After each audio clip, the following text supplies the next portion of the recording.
করেছিলাম, অত্যন্ত সুন্দর করে জবাব করেছেন। আসলে এত ভালো করে জবাব একেবারেই ভিন্ন রূপ, তাই না বাজান? এরকম করে কেউ বলে না। তো আমি আমার দয়ালকে ধন্যবাদ দিয়ে আমি ছোট করব না। আসলে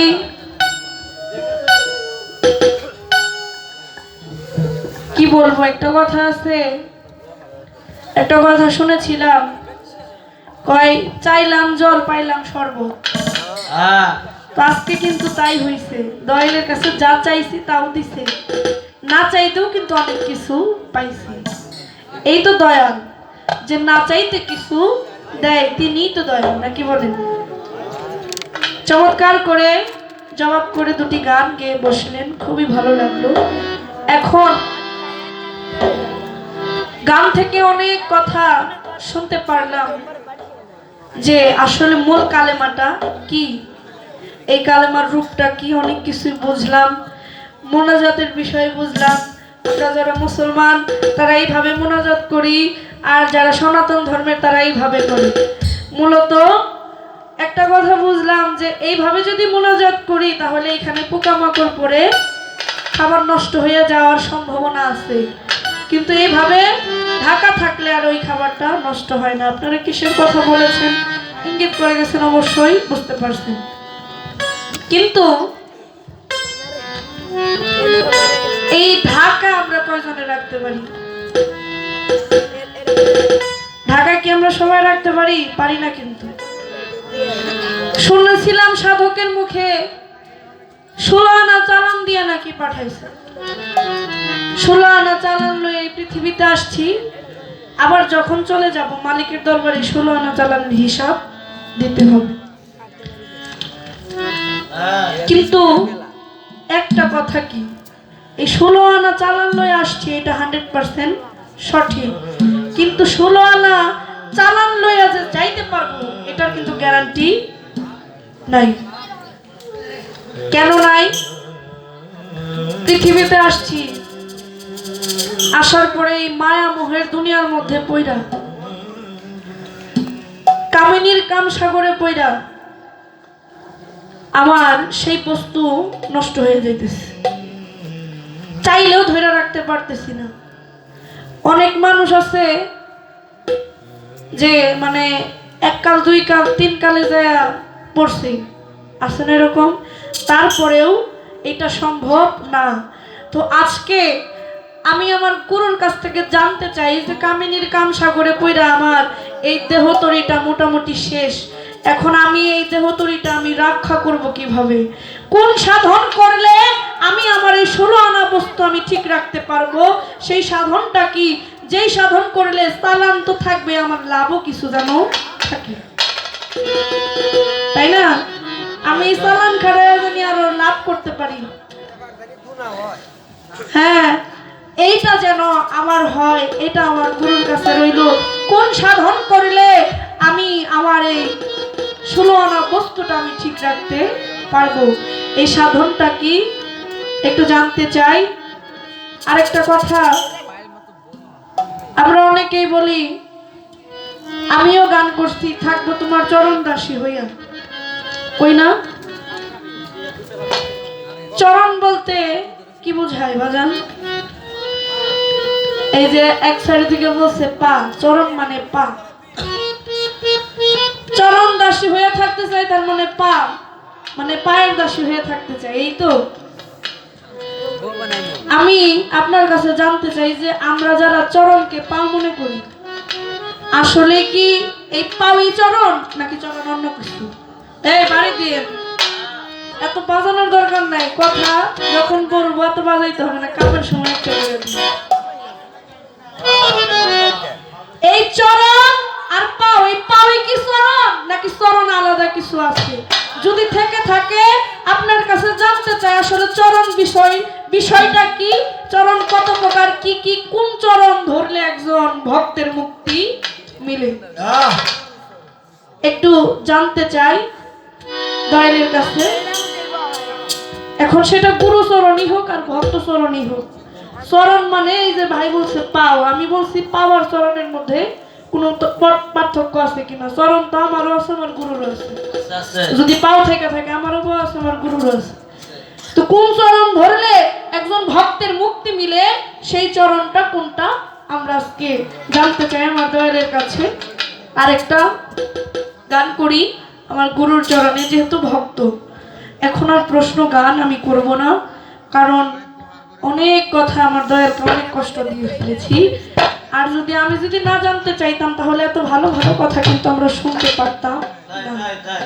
তাই শুধু গুরুকে জিজ্ঞাসা করলেই হবে না, গুরুকে তো ভালোবাসাও দেখাইতে হবে, দিতে হবে, তাই না? গুরুর সাথে তো প্রেমও করতে হবে। ভক্ত পালা নিয়ে দাঁড়াইছি, আমার গুরুকে কোন জায়গায় আমি রাখছি, এই জায়গাটা যদি আমি না বলি তাহলে তো আপনারা বুঝতে পারবেন না যে আমার মুর্শিদকে আমি কোন জায়গায় রাখছি। তাই আমার এই গানটা থাকবে যে আমি আমার গুরুকে কোন জায়গায় রেখেছি, সেইখান থেকে আমার একটি প্রার্থনামূলক গান আমার দয়ালের কাছে থাকবে।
হৃদয় ছেড়ে আর কোথাও যেও না দয়াল, হৃদয় ছেড়ে আর কোথাও যেও না হে দয়াল।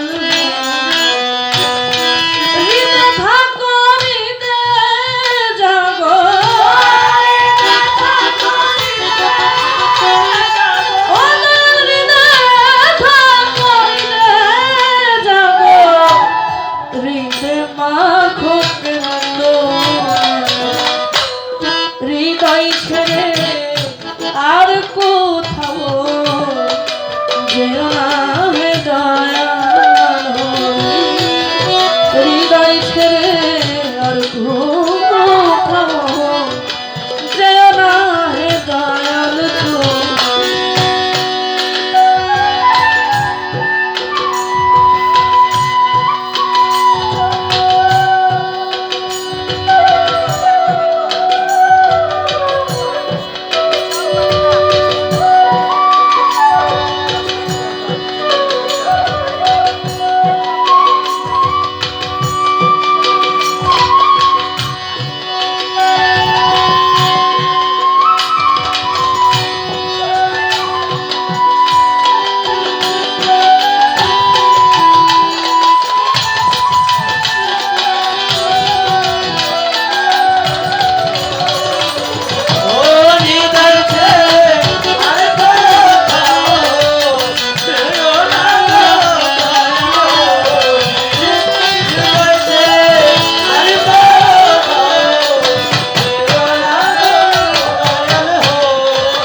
অনুগত সেবকা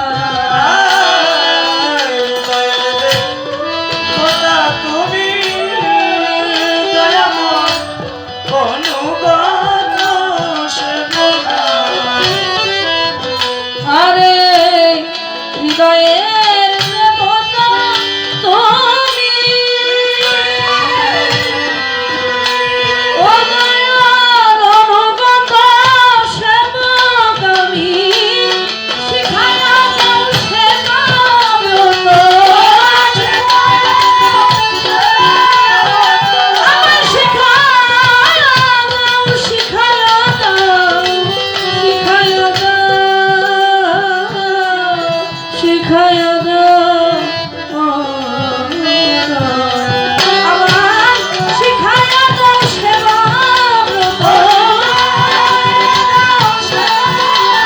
আমার শিখায়া দাও সেবা ব্রত বিপদে মিলতে হৃদয় ছেড়ে আর কোথাও যেও না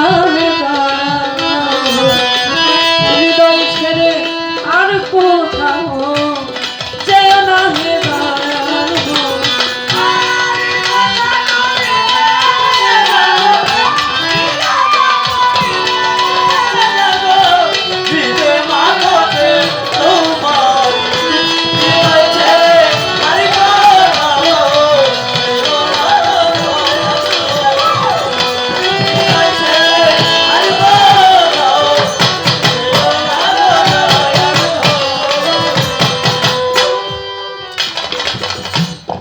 বসে আছি হাল ছাড়িয়ে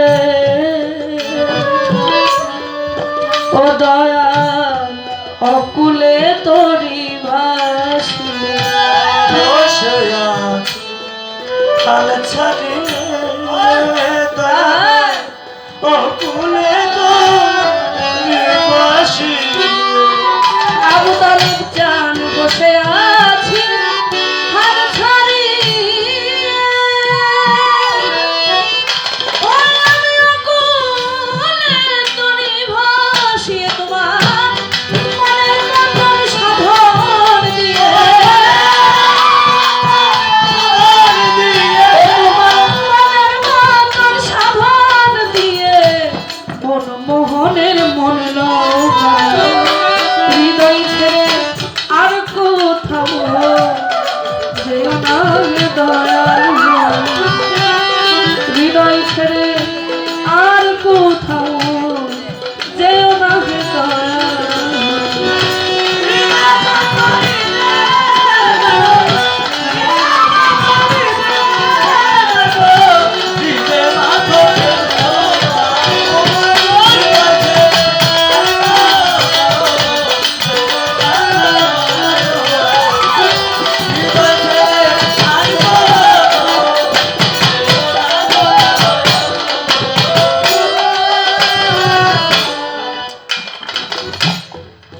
আমার দয়াল একটা কথা বলেছেন যে আল্লাহ চাইলে তোমাকে কুকুর রূপে বানাইতে পারতো কিন্তু বানাইছে কি মানুষ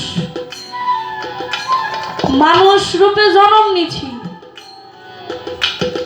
গানের মধ্যে বলেছে আমি বসে আছি হাল ছাড়িয়ে অকুলে তরে ভাসিয়ে তোমার মনের মতন সাধন দিয়ে মনমোহনের মন লৌকারি মানুষ কুলে জন্ম নিছি এই জন্মে মানুষের কর্ম যদি না করতে পারি পরের জন্মে যে আমার কুকুর বানাইব না এর গ্যারান্টি আছে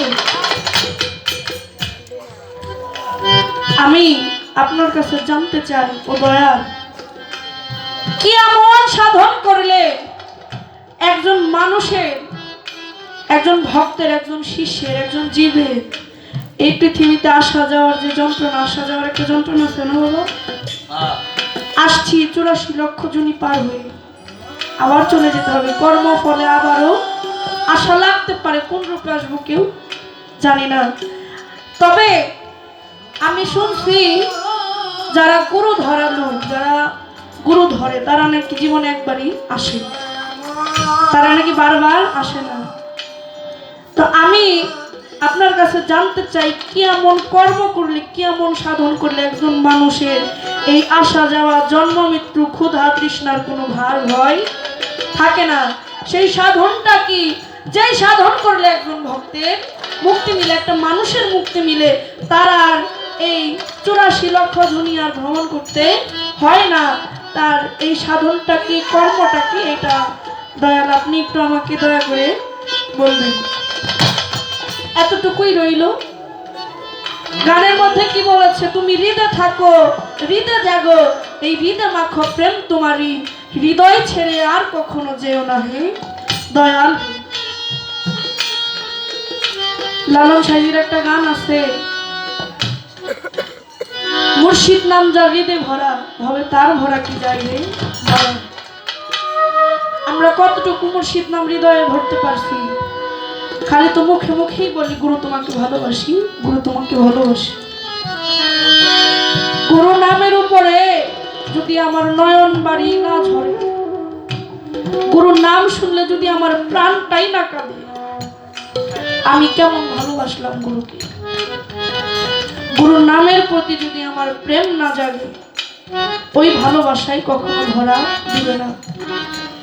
গুরুর প্রেম, গুরুর সাথে যে প্রেম করছে সেই বোঝে মুর্শিদের প্রেম করা কত কঠিন, মুর্শিদের প্রেমের কত জ্বালা, প্রেমের যে কত যন্ত্রণা। শুধু মুখে মুখেই বললে হয় না, মুখে মুখে গুরুকে ভালোবাসি বললেই ভালোবাসা হয়ে যায় না। এই জন্মে এই পৃথিবীতে থাকতে যার গুরুর সাথে ভালোবাসা না হবে, আমি শুনেছি ওই পারে যায়ও সে নাকি গুরুর যা গুরুকুল পায় না। তাই সেই খাঁটি ভক্ত হইতে পারছে যার দেহটা গুরুর প্রেমাগুণে পুরাইয়া খাঁটি করতে পারছে, একমাত্র সেই খাঁটি ভক্ত।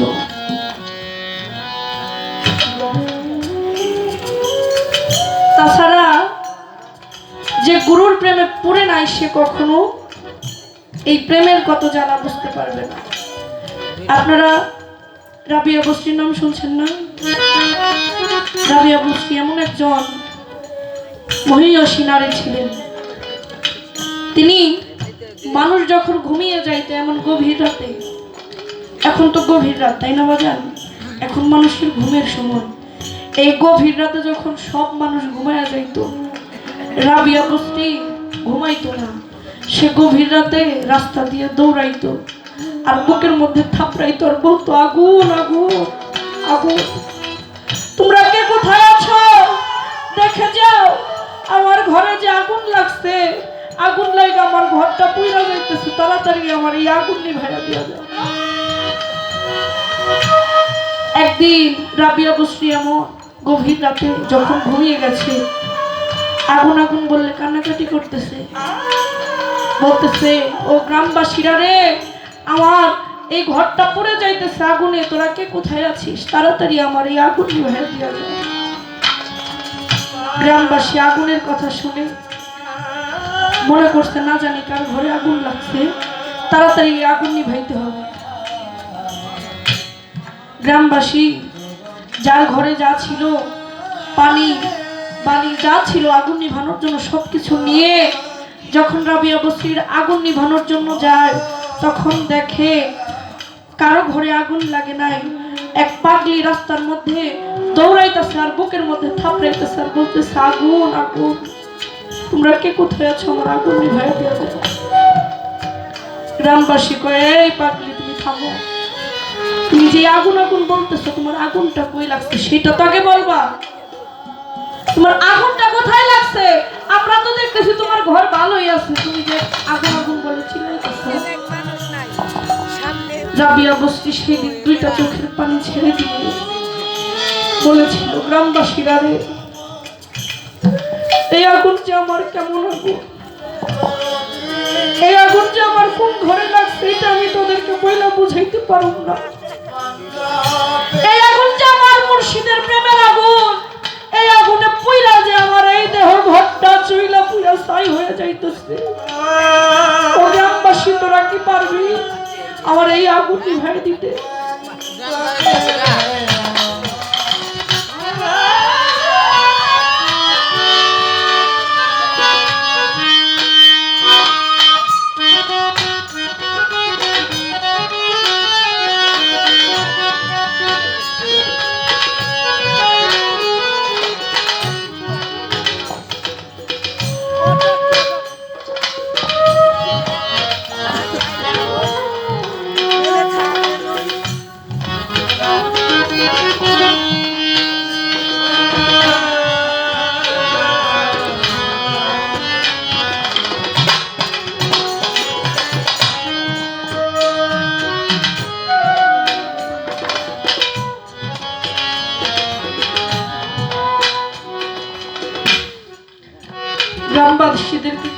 বলে, তোরা কি পারবি আমার এই আগুন নিভাইতে?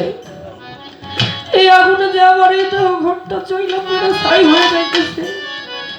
আমি এই আগুনের যন্ত্রণায় যে ঘুমাইতে পারতেছি না। তোরা যদি পারিস তাহলে আমার এই আগুন নিভাই দিয়া যা। গ্রামবাসী কয় রাবিয়া পাগল হয়ে গেছে, আমাদের এই আরামের ঘুম হারাম করে সে আমাদের সাথে মস্কারি করতেছে। আজকে যদি এই আগুন না দেখানো হয়, এই গ্রাম থেকে তোকে বের করে দেব।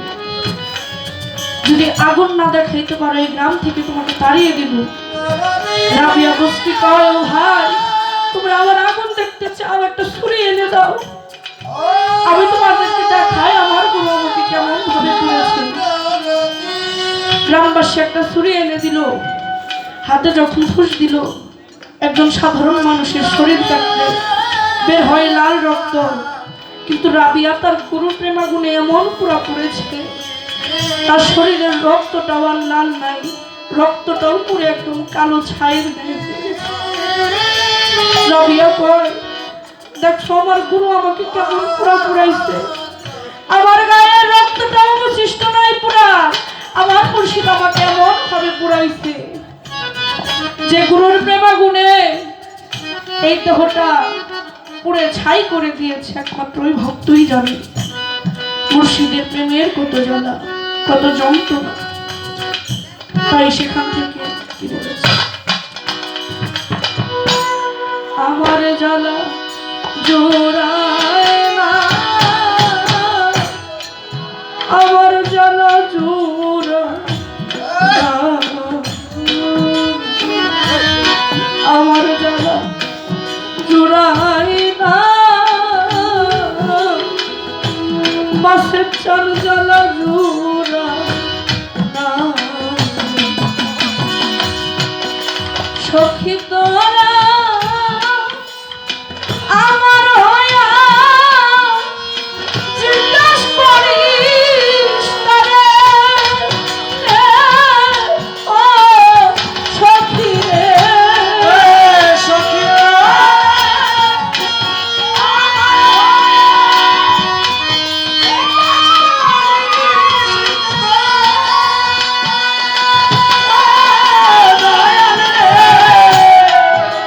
সখী তোরা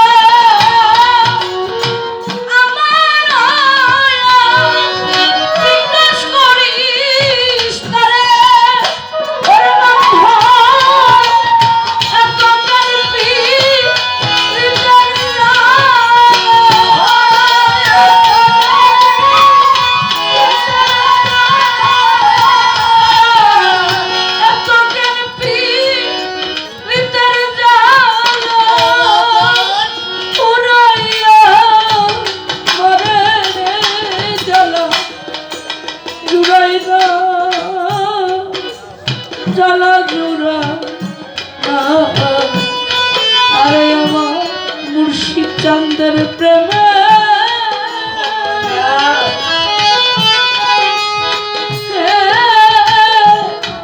জ্বালা রে আমার জোড়াই না,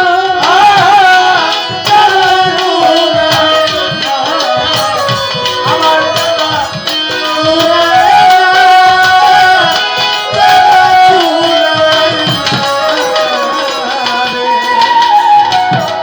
আমার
লাজু